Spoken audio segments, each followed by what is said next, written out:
The word of the cross in 1 Corinthians chapter 1 is one of the most honest and confrontational passages in the whole Bible.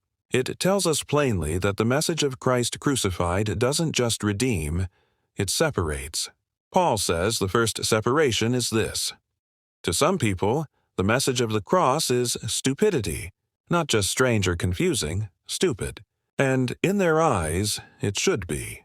Crucifixion was the most humiliating, shameful death a person could die, a torture method reserved for slaves, rebels, and criminals. It was designed to strip a person of dignity, crush their reputation, and display their defeat publicly. So, when people hear that the Savior of the world died like that, they immediately dismiss it as weakness and nonsense.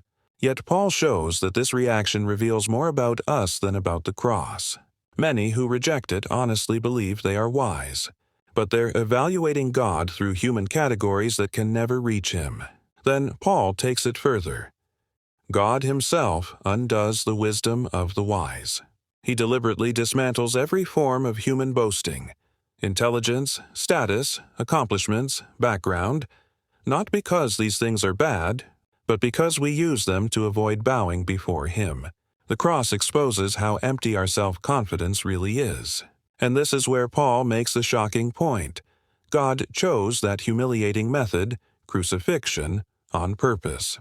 He used the most shameful form of death imaginable so that no one could ever say salvation came from human strength, human brilliance, or human achievement. The method matches the message. A shameful cross for a proud humanity.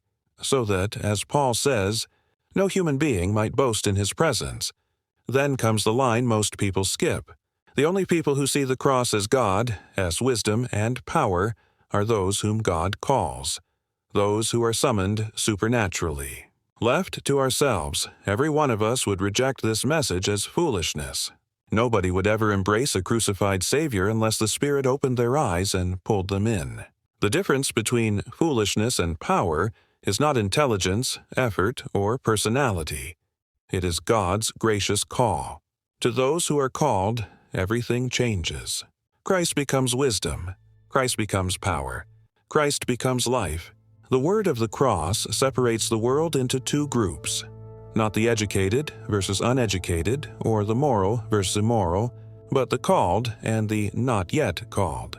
And the only reason anyone stands on the saving side is because God moved first. This passage reminds me that the cross doesn't fit into human wisdom. It replaces it. And that's exactly why it saves.